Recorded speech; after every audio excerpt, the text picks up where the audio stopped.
అందరికీ నమస్కారాలు. నా పేరు అరుణ నారద భట్ల. నా మొదటి కవితా సంపుటి ఇన్నాళ్ల మౌనం తర్వాత. ఈ కవితా సంపుటి నుండి ఇదే శీర్షికన ఈరోజుటి నా కవిత. ఇన్నాళ్ల మౌనం తర్వాత. ఇంతకు ముందెన్నడూ పెద్దగా నచ్చింది లేదు, తెలిసింది లేదు. అప్పుడప్పుడు తను నాపై చిలకరించిన ప్రణయాక్షరాలు తప్ప. కళ్ళు మాట్లాడినప్పుడల్లా కవిత్వం అవుతుందని తెలియదు. మనసు పోట్లాడినప్పుడల్లా మౌనం వహించడం తప్ప. ఆకాశాన్ని అంటిపెట్టుకున్నట్టు ఈ అక్షరాలు ఎక్కడ ఒదిగున్నాయో ఇంతదాకా. మేఘమాలికలు ఘర్షించి వర్షించి మెరుపొకటి విరిసినట్టుగా కవిత్వం.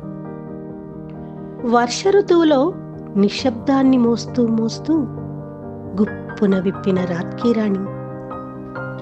పురి విప్పిన నెమలి కళ్ళల్లోని ఇంద్రధనుస్సును చూస్తూ తొలి కిరణాల వేకువ తాకి తన్మయత్వంతో పుడమిని అభిషేకించే చెట్లెంతగా పరవశిస్తున్నాయో.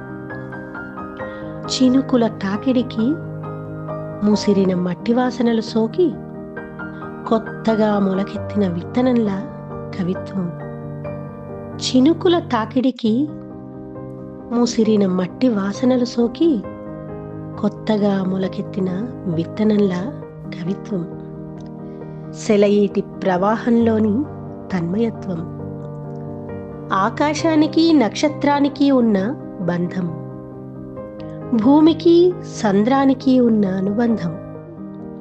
కోకిలకు పిచ్చుకకు మధ్య సంభాషణలా, కోకిలకు పిచ్చుకకు మధ్యన సంభాషణలా, చైత్రానికి చిగురాకుకు మధ్య తీయని దాంపత్యం కవిత్వం.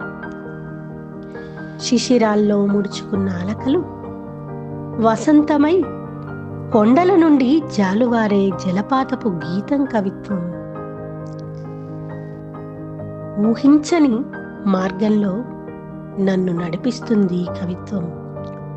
ఊహించని మార్గంలో నన్ను నడిపిస్తుంది కవిత్వం. Thank you.